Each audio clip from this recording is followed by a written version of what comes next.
and the interminable amount of machine languages, other languages. So these guys are all there. Okay, Chris, you understand? Yeah, we're just cognizant of time, so you can just go through the main points. You don't have to go through the details. You're going to email us this presentation and we can just... Hi, Ipa. Hello? Yeah, I'm just going to switch off the video and then we'll continue. I think it's better now. Oh, great. I'm going to share the screen as well so you can follow the presentation. Okay. Thank you. Okay. So, just like Ipa. So as I was saying earlier, people are important and they are the ones that basically run the knowledge management process. So the process that you have needs to support those resources that are involved in this. The rest of the presentation, what I touch on is processes to manage explicit knowledge, tacit knowledge, and then I think I end with a few points on where we could possibly go. So I just try and summarize it, but it's just I throw it out there. I don't really reach any main conclusion. That will come from our discussion. The next presentation that I have will touch on the different types of data that we have, a tool that we've developed that perhaps we could deploy in your environment, which allow you to collect data from multiple sources. And then also we'll just have a quick run through our website to show you the features that are there. Ipa and I together, we have worked on that site. So I guess that's an example of what we do. So coming back to the presentation, people is a main issue. So they are the repositories of the knowledge. So you need to do your best to actually identify who are those that actually hold that information. And a lot of them are the people that have left already. Perhaps they've retired, but you need to also identify who are they, and is there a way for us to engage with them so that we can try and do some skills transfer. Also, in the notice period of people that are retiring and leaving, one of the strategies that we could adopt is then to engage fully in that month or however long the period is. Strategies to follow through with skills transfer, so that as best as you can within that month, you extract as much information from the head and then transpose it in someone else without performing a brain transfer. Continuity management and career pathing, I think we spoke about that. Writing support, I think that's a key issue. So we assume that those that are doing it will have the time to write up documents, not actually the case all the time. So in a setting like this, you need somebody who's capable to be able to capture those action points that are coming out of these sessions, and also to fill out the gist of what is there. So you don't have a 10-page transcript, but you actually have succinct points that you can follow. So coupling writing support to the various processes that you want is important, but it also means dedicating somebody, and that's another cost that you have to add in. Different options to promote knowledge shares could be study tours. So can provinces meet provinces, provinces meet municipalities, just have public servants engage and then find a way to share information. They say it's those boundary riders, those are the people that engage across lines are actually the ones that share knowledge. So you need to identify who those people are as well, and then promote their role, because it's actually quite important in a learning organization.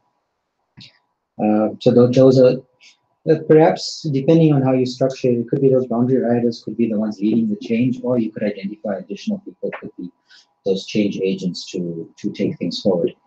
And in addition to doing all of this, you also need to have incentives in the process.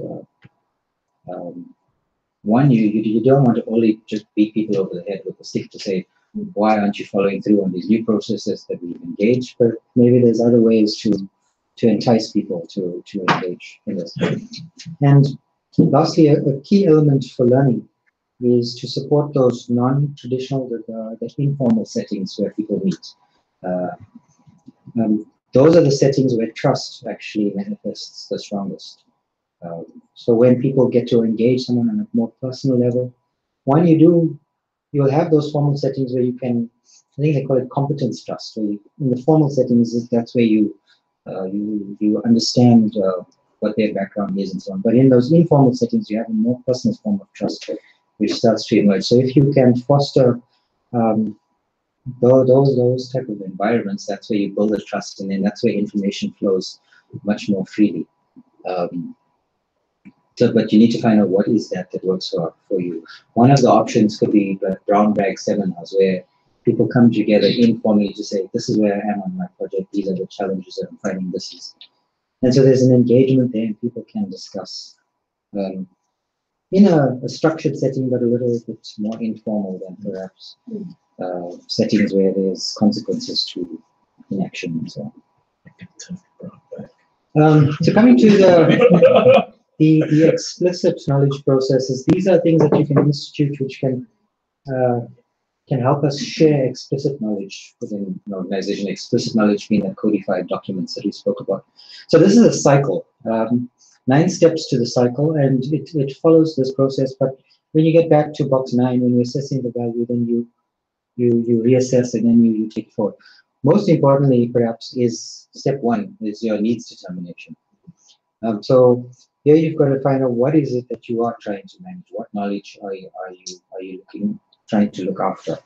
And then once you know what you're trying to grapple with, then you move into the next space where you ask the question: do I need to try and purchase this somehow? Do I need to bring in external people, or are there sources in the organization that we can support? If so, what do I need to do to then promote their role so that they become more effective? So you've got that choice between acquiring and I guess instead of creating, you could say promoting what's there, or giving people the opportunities to better produce what you're interested in. Then it comes to capturing. So then that's extracting that information, having those people to assist with document support, that type of thing. Looking at other forms of media to assist with you in that process. So maybe you record it and so on. This is what Christian effort to basically. Then you need to organize it. Organizing is also very important. So you have stacks of documents, but now you need to make sense of it. So you need to have a good metadata process. So you need to capture or classify the types of documents that are there. Particularly when you bring data online on the websites, you put a document there needs to be some tagging behind it. That assists when you are trying to search for the information. If there's some descriptions to the document, it's easier for it to emerge during a search exercise. Conserving and maintaining. This is ensuring that you have the latest data available. So you're keeping the sources of information up to date. And if something's not relevant, you remove it from the process. Protecting the information is important, so ensure the right people have access to it. And also you don't want external people perhaps that could damage the information. Also it speaks to, well, in addition to access, it's also, if it's formal or physical documents, they need to be stored securely so that they don't get damaged. Then the dissemination process is who receives what you produce. So you need to understand, or at least identify who are the stakeholders, where must it go, and then what process needs to be followed to share information. Then utilizing it. Once it's created and it's shared, then you need to make sure those that are receiving it are actually doing something with it. That's where the action takes place. Managing that becomes important. So. And then once you've gone through this whole loop, you then come back and you say, okay, what have I actually achieved? Did I meet my targets? What else can I do? And we start again. So you repeat this in a loop. And then that helps the process. The idea here, I would argue for, is that you start small. Start with one problem, follow the process, and then repeat. And gradually it grows. But what you're doing in that process, you're mapping out who's involved, what do they require, are they getting it, are they using it, and then you continue. And we believe in free open sources. So the idea is to let your people have the basic ways in which they can do this themselves. And so we disrupt the money-making schemes and all this, so that you can, people like Betsy and others can be able to do it. So once you get work on a small one, then you'll be able to do it. Well, you learn in the process as You well. learn So the process, you know. that's why you start small. So it's something manageable, and then the people that are involved are learning in the process, and you build your own capabilities as you continue. Exec is a disruptor. I think we have elements of all of this, but I guess it's maybe sitting in different, something sits in your project management process and something sits in the, it's sitting in different places. So moving from explicit to tacit, so this is knowledge that is stored away in the confines of something said. So one of the key things that you should start with here is you do a skills audit for various types of skills, competencies, what experience do people have. Sure. What type of training has people had access to? What qualifications do they have? Who's attended what conference? What workshops are being created? So you start to generate lists of these things, and then this helps you understand who knows what, where do I go to find this type of information. So then you will start to identify those locations for it, and so that's your database. One of the options there is also producing some type of intranet where people can post details about themselves that then say, this is my interest, this is what I'm focusing on. And one of the ways to make information easily identifiable is then again, comes back to the classification process. So you have keywords, hashtags, and then that helps you identify information. And then as documents are being created and information is being shared, there needs to be some sort of quality control. So there needs to be someone in the process who's checking what's going out there. So we're not just sending out any haphazard type of information. There's a process to producing it, and that it meets some standard. So it's good to then capture supplementary details such as the author's name and so on to go along with that. And then again, as I mentioned before, it's about promoting those informal settings, the workshops, and so on, so that you can engage across unit lines, and that helps the conversation, that helps learning. One of the tools I wanted to mention is a new tool that has been introduced in the Office 365 package called Delve. So it's new. And what it allows you to do within an organization that has a network already, and most organizations perhaps already spending money on Office licenses, so you might already have the tool. You can then set up profiles that describe what you're doing, what type of work you're engaging in. And then you can have connections. Who's my manager? Who do I work with? Who do I support? So the tool starts to understand who's involved in the process. And so if you click on your manager's name, you start to see what are his interests, what type of documents is producing. There's a network that starts being developed. And then you also get access to a type of dashboard list. So if you start hashtagging your documents as you upload it on the process, so your Word documents and so on, perhaps not all your documents will have fancy pictures.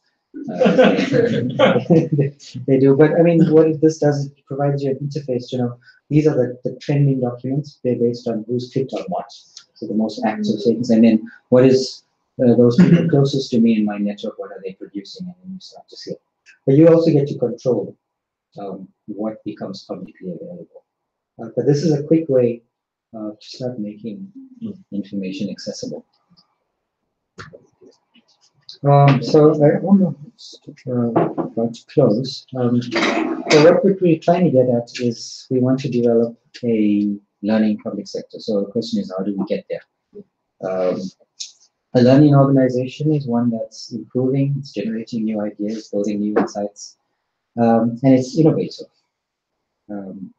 So you want to foster that type of environment, and it follows from how you manage people and are you giving them the right direction so that they are producing the right content, which is then accessible to the right people. And it has to be a collective undertaking. So it can't just be a few people driving it. You need to get buy-in from the top, but then get everybody involved in that value chain to be involved in the process of producing it. And when we talk about this with stakeholders, we need to talk about it in practical terms. We need to demystify the way we describe the project. So when it seems confusing, that's also where it can die. So if people understand practically what it means to them, that's where you start to see some benefits. And then these knowledge sharing processes, they need to be institutionalized so that there is a structure behind it and it doesn't just happen outside of processes. And you want to protect yourself against the exploitation from outside. So you want these processes to be led internally. You can have other people coming in and then they take you off from where you're going, and that's the danger with consultants. So, So,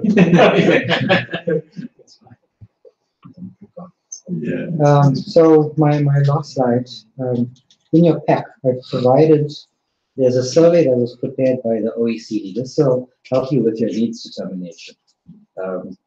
So what they've done there in the OECD, they've asked key questions. And then you could probably run this with stakeholders that are interested in working with you. And then this will help you identify where are those priority areas. And then there'll be a lot of data that's produced, but the questionnaire itself is quite a few pages long. But it's a start. It helps you to work out what my problem areas are. And then from there, you start, you work out a strategy and say, what am I trying to achieve? And then we do it one by one. So we we identify the problem, we put in a strategy, we do it, we see what happened, what were the results. So what do these results mean? And then we ask, what do we do next? And then we repeat. But start with one thing. So I think that survey is very useful. You can try and condense it to what's most appropriate in your setting, but even that will help. I think if you think about the survey as a kind of tool